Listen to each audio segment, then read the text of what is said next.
अस्सलामुअलैकुम। Chapter number 3 cell structure and function हमारा continue है, जिसमें लास्ट वीडियो में हम बात कर रहे थे about cell boundaries. Cell boundaries में हमने सेल वॉल और सेल मेम्ब्रेन को डिस्कस किया था। अब सेल बाउंड्री हमारा कंप्लीट हो चुका है। आज की वीडियो से हम स्टार्ट कर रहे हैं साइटोप्लाज्म। साइटोप्लाज्म को देखेंगे, उसके बाद फिर हम सेल ऑर्गेनल्स पर जाएंगे।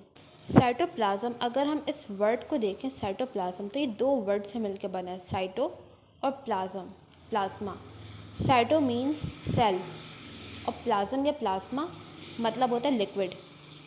तो साइटोप्लाज्म क्या है? सेल का लिक्विड, सेल का जो लिक्विड पार्ट है, दैट इज साइटोप्लाज्म। सेल के अंदर जो फ्लूइड या फिर जेल लाइक मटेरियल फिल है, उससे हम कहते हैं साइटोप्लाज्म। अब फॉर एग्जांपल, अगर ये एक सेल है और ये क्या हो गई, सेल बाउंड्रीज, जो कि सेल वॉल और सेल मेम्ब्रेन बनाते हैं। ठीक है, ये सेल बाउंड्री हो गई। अब अगर हम सेल के अंदर देखें तो यहाँ पे एक सेल ऑर्गेनल होता है, जिसे हम कहते हैं न्यूक्लियस। ये न्यूक्लियस है। जैसे हमारी बॉडी में ब्रेन है ना, जो पूरी बॉडी को कंट्रोल करता है, सेल में क्या होता है? न्यूक्लियस। ये न्यूक्लियस सेल के तमाम फंक्शन को कंट्रोल कर रहा होता है। सेल की मेम्ब्रेन कहलाती है सेल मेम्ब्रेन। इस न्यूक्लियस की भी अपनी मेम्ब्रेन होती है, इससे हम कहते हैं न्यूक्लियर मेम्ब्रेन। न्यूक्लियर मेम्ब्रेन मतलब न्यूक्लियस की मेम्ब्रेन। जैसे सेल को एक मेम्ब्रेन ने इनक्लोज किया हुआ है, उसी तरह से न्यूक्लियस को भी एक मेम्ब्रेन ने इनक्लोज किया हुआ है, जिसे हम कह रहे हैं न्यूक्लियर मेम्ब्रेन। तो साइटोप्लाज्म क्या है और कहाँ पर मौजूद होगा? साइटोप्लाज्म एक लिक्विड लाइक मटेरियल है जो मौजूद होता है between cell membrane and nuclear membrane.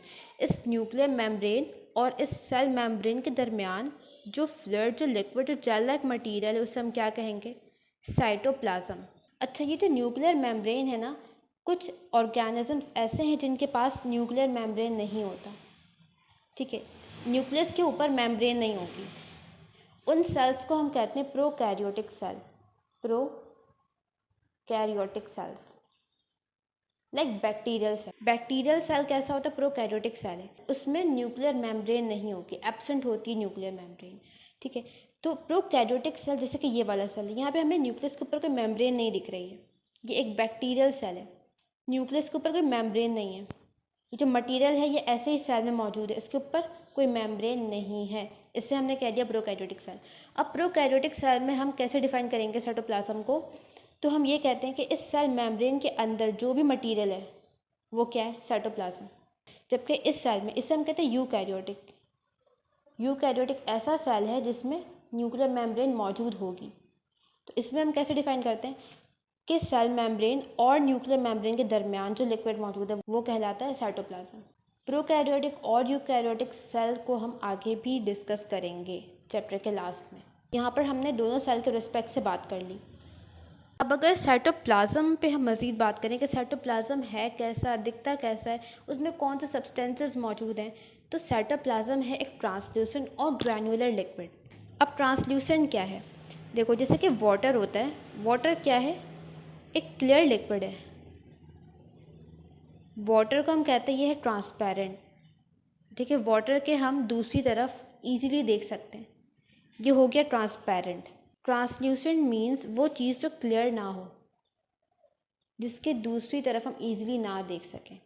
ठीक है, तो इसे हम कहते हैं ट्रांसल्यूसेंट। जो चीज़ ट्रांसपेरेंट नहीं होगी वो कैसी होगी? ट्रांसल्यूसेंट। तो साइटोप्लाज्म कैसा है? क्लियर नहीं है, क्लियर लिक्विड नहीं है, ट्रांसल्यूसेंट है। और ग्रैन्युलर लिक्विड, एक चीज़ है स्मूथ, कोई लिक्विड है स्मूथ है, ठीक है, सेम टेक्सचर है उसका, लेकिन साइटोप्लाज्म स्मूथ नहीं है। कैसे? ग्रैन्युलर। साइटोप्लाज्म में हमें कुछ ग्रैन्यूल्स मिलेंगे। इस लिक्विड पार्ट के अलावा इसमें कुछ और स्ट्रक्चर्स हैं, कुछ और ग्रैन्यूल लाइक सब्सटेंसेस मौजूद हैं। So it is a translucent granular liquid. अब साइटोप्लाज्म को हम दो पार्ट्स में डिवाइड कर सकते हैं। एक हो गया इसका लिक्विड पार्ट, ठीक है, और दूसरा है इसका ग्रैन्युलर पार्ट। जैसे कि सूप होता है ना, फॉर एग्जांपल, सूप में क्या होता है? एक उसका ग्राउंड सब्सटेंस होता है, मतलब जो उसमें लिक्विड पार्ट होता है उसका ग्राउंड सब्सटेंस, उससे हम कहते हैं। और इसके साथ साथ क्या होता है? उसमें कुछ कॉर्न होंगे, कुछ वेजिटेबल्स होंगे। सूप में दो कंपोनेंट्स आ गए, एक ग्राउंड सब्सटेंस जो लिक्विड पार्ट है, और उस लिक्विड पार्ट के साथ क्या है? कुछ कॉर्न्स हैं, यहाँ पे कुछ वेजिटेबल्स हैं। सेम स्ट्रक्चर है साइटोप्लाज्म का। इसमें एक ग्राउंड सब्सटेंस है जो उसका लिक्विड पार्ट है, और एक है इसका ग्रैन्युलर पार्ट, जैसा कि यहाँ पे वेजिटेबल्स थे। इस लिक्विड पार्ट को हम कहते हैं साइटोसोल। और ग्रैन्युलर पार्ट कहलाता है सेल ऑर्गेनल्स। सेल ऑर्गेनल मिलके साइटोप्लाज्म का ग्रैन्युलर पार्ट बनाते हैं। अब साइटोसोल पे अगर हम बात करें, साइटोसोल क्या, लिक्विड पार्ट ऑफ साइटोप्लाज्म। तो सेल में जो भी चीज़ मौजूद है वो कहाँ पर है, वो इस साइटोसोल में। हम बात करते हैं ना कि सेल में फॉर एग्जांपल ग्लूकोज है, सेल में कोई एंजाइम्स हैं, सेल में हार्मोन्स है, सेल में वाटर है। ये तमाम चीज़ें सेल में कहाँ पर मौजूद है, ये इसी साइटोसोल में, इसी लिक्विड पार्ट में मौजूद है। और सेल ऑर्गेनल्स को अगर हम देखें तो ये कुछ ग्रैन्यूल्स हैं जो कि साइटोप्लाज्म में मौजूद हैं। ठीक है, इन ग्रैन्यूल्स का, इन ऑर्गेनल्स का डिफरेंट फंक्शन है। सेल में डिफरेंट तरह के सेल ऑर्गेनल्स हैं, जैसे कि माइटोकॉन्ड्रिया है, जैसे कि राइबोसोम्स है, जैसे कि एंडोप्लाज्मिक रेटिकुलम है, प्लास्टिड्स है, लाइसोसोम है, पेरोक्सोसोम। बहुत सारे सेल ऑर्गेनल्स हैं और इन सेल ऑर्गेनल का, हर सेल ऑर्गेनल का फंक्शन डिफरेंट है। ये ऑर्गेनल सेल में अलग अलग काम कर रहे हैं। अब इन सेल ऑर्गेनल को काम करने के लिए सब्सटेंसेस चाहिए, कुछ मॉलिक्यूल्स चाहिए। जैसा कि अगर राइबोसोम प्रोटीन फॉर्म कर रहा है तो उस प्रोटीन फॉर्मेशन के लिए उसे अमाइनो एसिड्स चाहिए और डिफरेंट एंजाइम्स चाहिए। ये मॉलिक्यूल्स ऑर्गेनल्स को कौन ला कर देगा? साइटोसोल। साइटोसोल में हमने देखा वाटर है, तमाम चीज़ें इस साइटोसोल में मौजूद हैं। ये सेल ऑर्गेनल्स फैक्ट्री की तरह काम करते हैं। ठीक है, ये फैक्ट्रीज़ हैं, डिफरेंट तरह की फैक्ट्रीज़, जो डिफरेंट मॉलिक्यूल जो सेल को ज़रूरत है, बॉडी को ज़रूरत है, वो बनाएंगे। बट इन फैक्ट्रीज़ को काम करने के लिए कुछ रॉ सब्सटेंसेस भी तो चाहिए ना। वो कौन प्रोवाइड करेगा? वो साइटोसोल प्रोवाइड करेगा। साइटोसोल में तमाम चीज़ें मौजूद हैं, ग्लूकोज है, वाटर है, एंजाइम्स हैं, आयंस हैं, हर तरह की चीज़ें। अब जिस सेल ऑर्गेनल को जो मॉलिक्यूल चाहिए होगा वो इस साइटोसोल से लेगा। साइटोसोल में 90% वाटर होता है तकरीबन। बाकी चीज़ें जो इस साइटोसोल में है वो रिमेनिंग 10% में आता है। अच्छा, अब ये हमने ऑर्गेनल्स देखे ना। अब ये ऑर्गेनल हर सेल में मौजूद होंगे।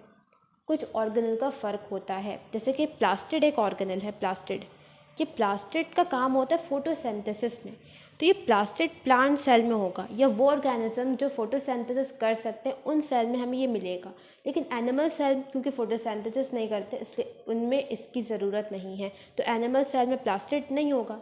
ठीक है, तो कुछ ऑर्गेनल्स ऐसे हैं जो कॉमन है हर सेल में और कुछ ऑर्गेनल्स ऐसे हैं जो हर सेल में मौजूद नहीं होते।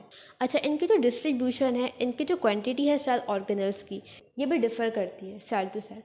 फॉर एग्जांपल एक ऑर्गेनल है माइटोकॉन्ड्रिया। ठीक है, mitochondria is the power house of the cell. इसका काम होता है ये सेल को एनर्जी देता है। तो माइटोकॉन्ड्रिया की नीड तो हर सेल में है, हर सेल को क्योंकि एनर्जी चाहिए। लेकिन बॉडी के कुछ सेल्स ऐसे हैं जिनको दूसरे सेल के मुकाबले में एनर्जी थोड़ी ज़्यादा चाहिए। कौन से सेल्स होंगे? हार्ट के muscles, cardiac muscles. Heart cells क्योंकि कंटिन्यूसली कॉन्ट्रैक्शन कर रहे हैं तो इनको कंटिन्यूस सप्लाई चाहिए एनर्जी की, और ज़्यादा अमाउंट में चाहिए, उन कॉन्ट्रैक्शन इतनी ज़्यादा हो रही है। तो हार्ट सेल्स को अगर हम देखें, कार्डियक मसल को जब देखेंगे तो कार्डियक मसल में माइटोकॉन्ड्रिया हमें ज़्यादा मिलेगा एज़ कम्पेयर टू बाकी सेल्स, क्योंकि यहाँ पर इसका काम ज़्यादा है। तो ये जो सेल ऑर्गेनल्स है ना, इनकी डिस्ट्रीब्यूशन डिपेंड करती है कि इनका काम क्या है। जैसे कि माइटोकॉन्ड्रिया का एनर्जी था, तो जिस सेल को एनर्जी ज़्यादा चाहिए वहाँ पे ये ज़्यादा होगा। इसी तरह से एक और ऑर्गेनल है जिसे हम कहते हैं endoplasmic reticulum, rough endoplasmic reticulum. ठीक है, इसका काम होता है ये कैल्शियम को स्टोर रखता है, और कैल्शियम का एक बहुत इंपॉर्टेंट रोल है मसल कॉन्ट्रैक्शन में। इसके अलावा भी इसके और फंक्शंस हैं, बट मसल कॉन्ट्रैक्शन में कैल्शियम का बहुत इंपॉर्टेंट रोल है। तो मसल फाइबर को जब हम देखेंगे ना, तो इन मसल फाइबर में हमें रफ एंडोप्लाज्मिक रेटिकुलम ज़्यादा मिलेगा, क्योंकि इसका ज़्यादा काम कहाँ हो रहा है? मसल कॉन्ट्रैक्शन में। कैल्शियम स्टोर रखता है। तो यहाँ पर समझने वाली बात यह है कि ऑर्गेनल्स, जो सेल ऑर्गेनल्स है वो हर सेल में मौजूद तो हैं, लेकिन उनका जो नंबर है, उनकी तादाद डिपेंड करती है उनके फंक्शन पे भी। अच्छा, साइटोप्लाज्म है, लिक्विड लाइक है ना, तो इसमें मूवमेंट हो रही होती है। ये एक स्टैटिक स्ट्रक्चर नहीं है, डायनामिक है। जैसे वाटर मूव कर रहा होता है उसी तरह से जो साइटोप्लाज्म है इसमें भी मूवमेंट हो रही होती है। इसकी मूवमेंट को हम कहते हैं साइक्लोसिस। साइक्लोसिस क्या है? साइटोप्लाज्म की मूवमेंट। इस मूवमेंट की इंपॉर्टेंस क्या है? देखो, सेल है, यहाँ पर एक सेल ऑर्गेनल है,